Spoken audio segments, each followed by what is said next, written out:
In May 1990, with a startup budget of $50, Prison Legal News began publishing from behind bars at 2 prisons in Washington state. Paul Wright, its editor, was ordered to the hole for 20 days for a piece describing guard brutality. The first few issues were banned from all the state's prisons. 25 years, 300 issues, and scores of retaliatory punishments and censorship attempts later, Prison Legal News has delivered over 1 million issues to every medium and maximum security facility in the United States. Publishing evidence of neo-Nazi and racist activity among state prison guards, medical malpractice, and breaking stories about corporations like Boeing, Microsoft, Starbucks, and Nintendo profiteering from prison labor. Many of PLN's critiques have been picked up by the mainstream media and by labor groups. When some purported to be shocked by the photographs of Abu Ghraib, Wright said, we could sadly point out that PLN had been reporting similar occurrences in American prisons since 1990. PLN's determined litigation to obtain public records and circumvent censorship has made a difference in the lives of those behind bars. Their efforts have enabled some 900,000 prisoners to receive mail, including mail from their families they otherwise would not have been allowed to receive. Their work since 1992 to challenge exploitive rates charged for telephone calls to and from prison led directly to an FCC decision just this past October, capping those phone rates. Their books have helped prisoners to understand their rights, defend themselves in disciplinary hearings, seek habeas relief based on claims of ineffective counsel, find education programs, and much more. A decade ago, Paul said that Prison Legal News' success must ultimately be judged by its usefulness to the prisoners, activists, journalists, lawyers, and citizens who try to make a difference. By that measure, he has the evidence on his side. When the deadly machine of mass incarceration and prison profiteering in America stopped, Paul Wright, his contributors and colleagues at Prison Legal News and at its mothership, Human Rights Defense Center, his allies, and all the lawyers who have argued all the First Amendment and Freedom of Information cases and friend of the court briefs will be counted among the heroes of the criminal justice reform movement. And if any of you know people who would like to contribute money, they do all of this on a shoestring, and I urge you to identify them and have them get to Human Rights Defense Center. Paul.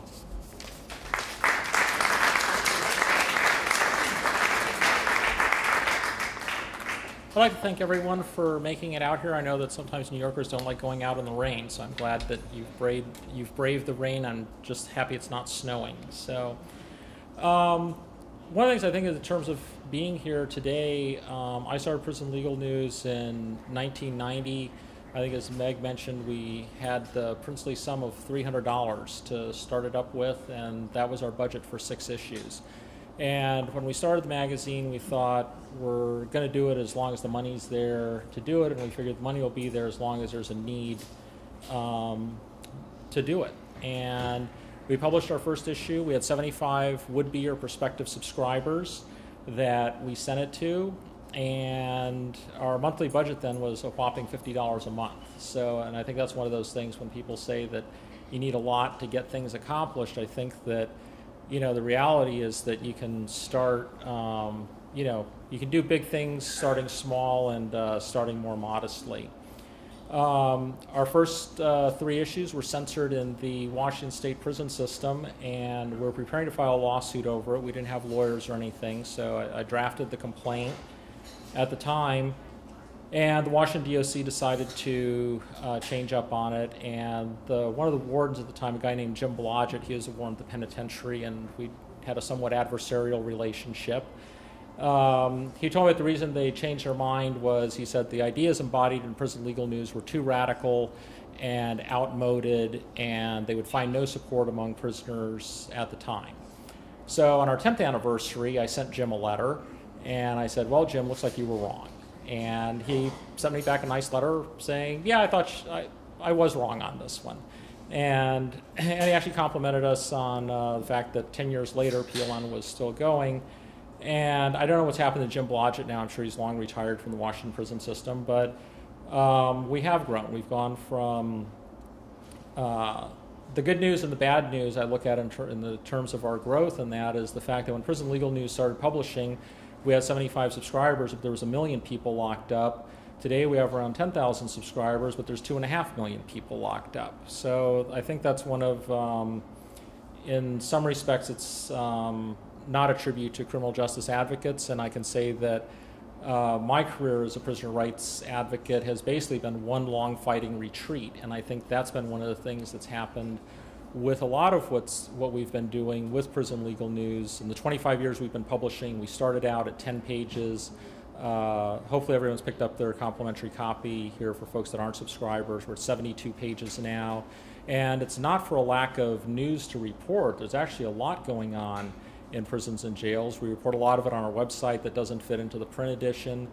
But the issue is that there's plenty going on. Very little of it is good or positive. And I think for those of us that come from a journalism background, we often realize that, no one picks up the newspaper to say, hey, everything's fine. It's everything is hunky-dory today, nothing bad has happened. That is not the news. And I think that's also one of the things that sadly with Prison Legal News has been the case. It's one of my friends, I went to high school with him, and he was interested. I stayed in touch with him after I went to prison, and he asked me what I was doing. I said, well, I'm in prison, I'm doing a life sentence, and by the way, I edit and publish a magazine.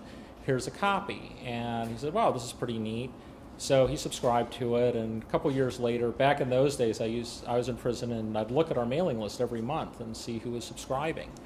And after a couple of years, I noticed that my friend was no longer subscribing.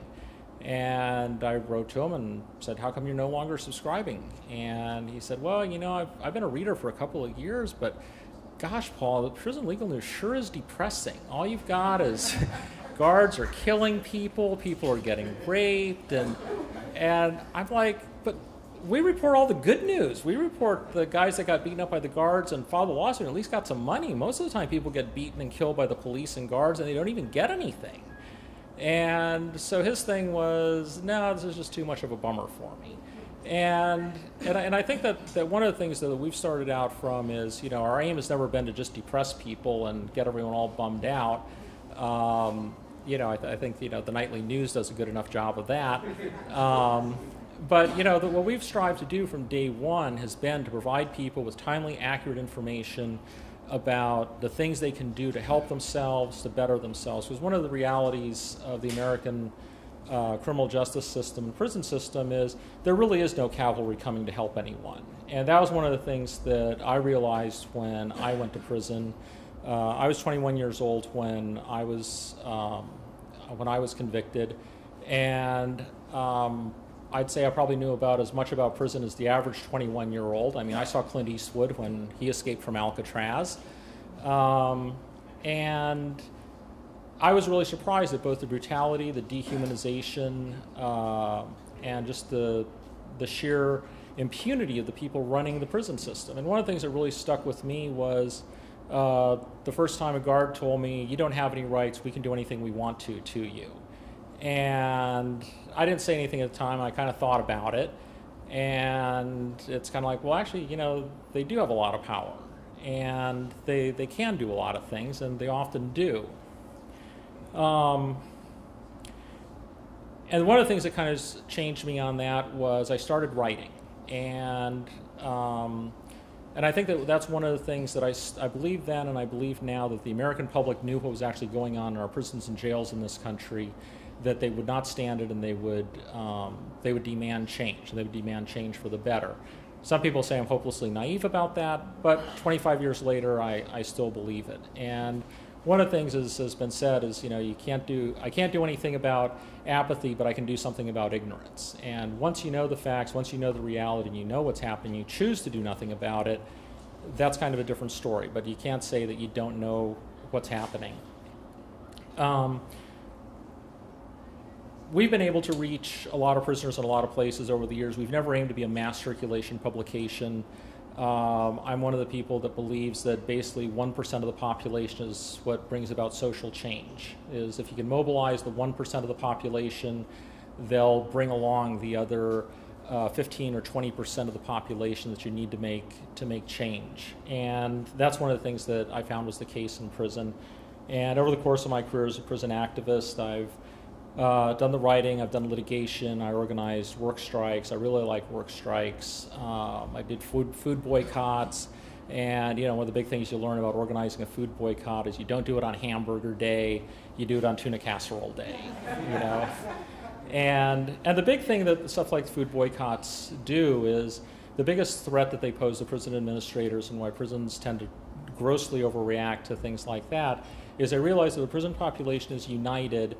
That actually poses the biggest threat to their control of the prison system. Because at the end of the day, prisons are like outside society. Every class governs with the consent of the governed. When the governed withdraw that consent, that's when we have regime change. We've done advocacy on a lot of issues over the years. For a long time, we were based in Washington State. We focused our issues in Washington, and a lot of this also has to do with kind of a bigger story of the rise and fall of the prison press in this country, which is a story that really hasn't been told anywhere. When we started Prison Legal News in 1990, our focus was on Washington State, and it's kind of like, well, we don't really need to do anything nationally. Heck, California alone's got 6 different magazines and newspapers focusing on prison issues. Nationally, there's probably 40 or 50 different publications covering these issues. There's a great publication out of Canada called Prison News Service. And so we focused on Washington. And then as we kept publishing, by the early 90s, I noticed that, wow, we've got a lot of subscribers in other parts of the country. And we didn't do any advertising. We didn't have the money to advertise. We didn't have the money to do sample mailings or outreach or anything like that. So kind of by word of mouth, we were growing. And by the mid-90s, I'm looking at our mailing list, and it's like, wow, we've got more subscribers in California than we do in Washington. How'd this happen? And then it's like, wow, we got more subscribers in California and Illinois than we do in Washington. And then it's kind of like, and as we got more subscribers, the magazine grew. We went from 10 pages for our first 3 years. We expanded to offset printing. That was, for people in the publishing business, going from Xerox at the People's Photocopier from a friend and sympathizer at the University of Washington to offset printing. That's a big step. And we went to 16 pages. We grew then to 20, then 24, 28, 32. So the magazine has kept growing. We pretty much had a national focus by the mid-90s. And along the way, though, the rest of the prison press around the country has pretty much died out. And there's been various reasons for that. I think a lot of it has been oppression. Prison officials have a lot of power, and they've spent a lot of that power suppressing any criticism of the prison system and their regimes, and very few organizations have had the resources to challenge that. And one of the things I'd like to say about Prison Legal News is from day one we've confronted censorship, and here we are 25 years later, and we're still confronting it. And at one point I tallied up one of those back of the envelope type calculations, and the state of Washington At one point, a couple years ago, I tallied it up, and they had spent over $1.8 million trying to censor prison legal news just in the state of Washington. And this is the amount of money they've paid to our attorneys in fees and to us in damages for attempting to censor us over a multi-year period. And we've beaten most of these efforts. And one of the things is that when you think of a customer service department, you think that, if you order something from Amazon and you don't get it, you call up Amazon and, hey, where's my widget? Where's my book? You order a book from Prison Legal News and you don't get it, before too long you're talking to one of our attorneys. And we've actually got a legal staff that's dedicated to ensuring that people that order books from us or subscribe to Prison Legal News, they actually get the publications. And one of the things is that this is a country that spends an enormous amount of money on education. I don't know how many hundreds of billions of dollars we spend supposedly teaching people how to read and write. And conversely, at the flip side of it, on the prison end of things, we're spending tens or hundreds of millions of dollars trying to prevent people from reading. Among the litigation that we've done, one of our strategic litigation priorities is challenging postcard policies. And this in the context where we sit here in 2015, people talk about the internet, email, the information highway, and facilities around the country are banning all forms of communication except for what fits on a postcard. And we've successfully challenged that. We've won the first case that went to a trial on that in Oregon. And so we're kind of turning the tide on that. But the fact is, we're the only ones that are doing these cases. We have a lot of facilities that ban books. And one of the things I haven't really figured out yet is which one's worse. We sued a jail in North Carolina that banned all books except for the Bible. But most of the places we sue, they ban everything, including the Bible. So I'm not really sure which one is better or worse, but the one that banned the Bible, the Department of Justice, first time that's happened, they intervened on our side of the case because they thought that was pretty outrageous to them. So, and right now we've got 9 states and around 40 jails that are under Prison Legal News consent decrees, injunctions, or other court orders ordering them to deliver books and magazines. This ranges from big states like California, Alabama,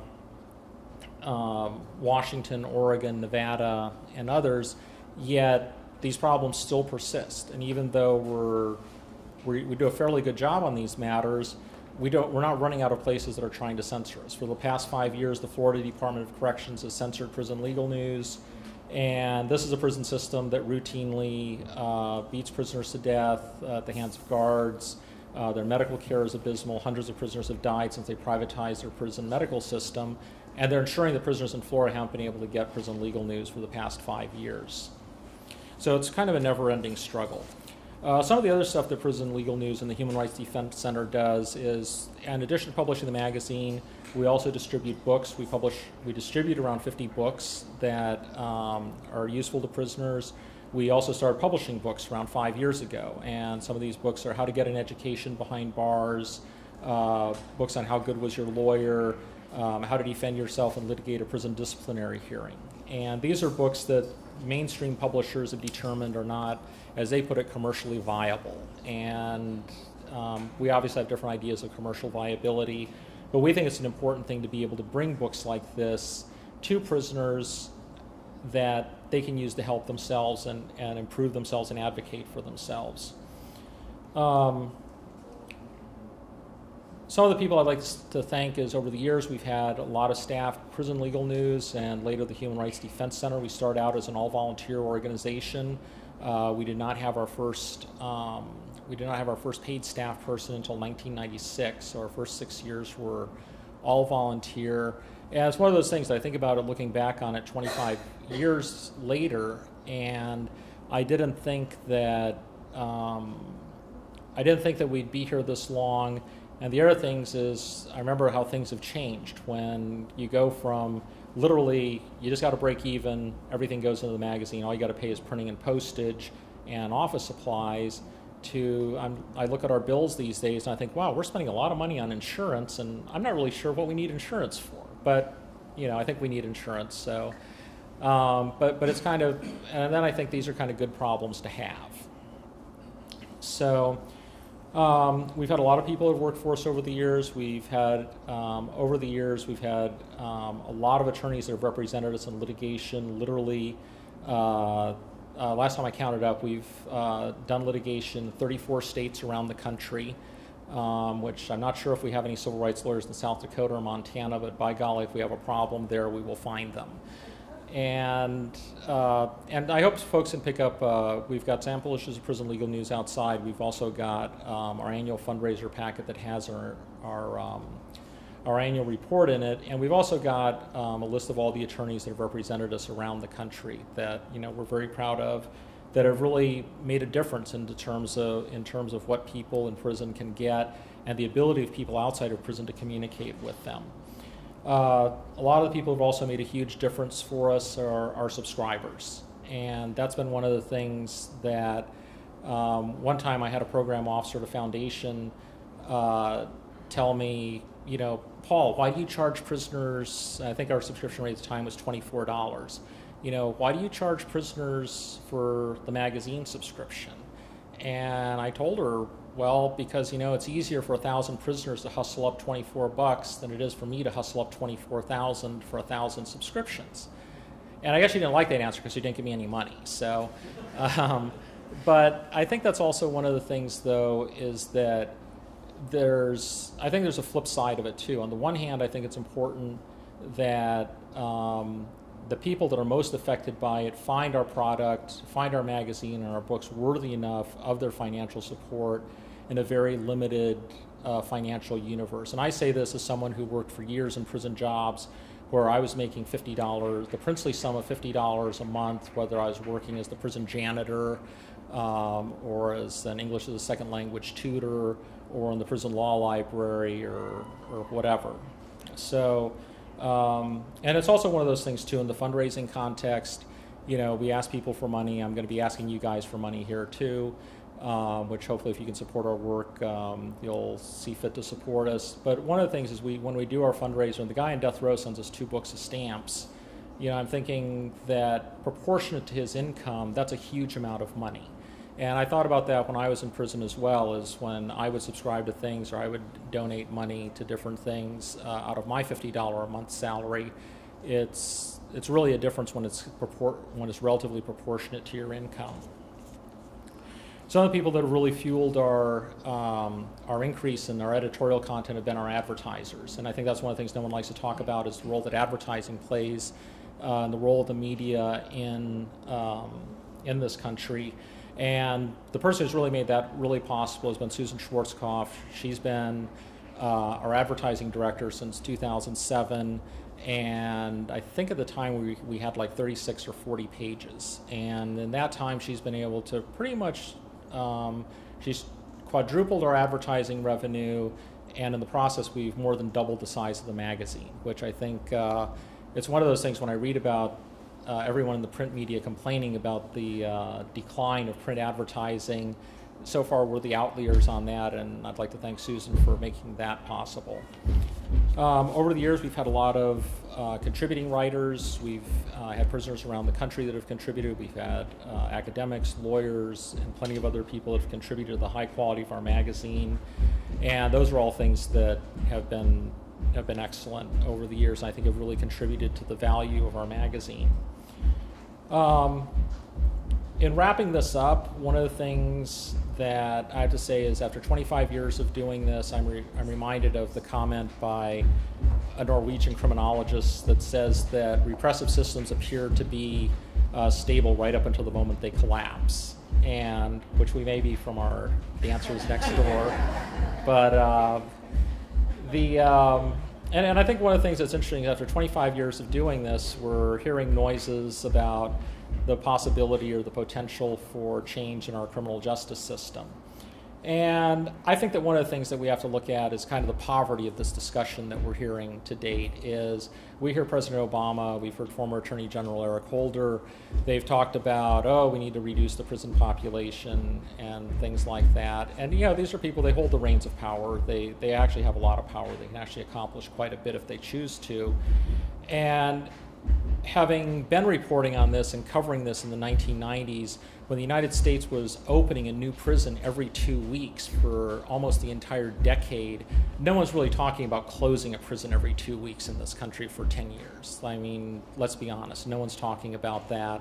And more importantly, I think, is one of the issues that John illustrated in his talk is I think one of the more important things is no one's really talking about empowering or giving rights or better treatment to the people that are in prison regardless. One of the critical issues, the two critical issues that I think we have in our prisons and jails in this country are a lack of accountability and a lack of transparency.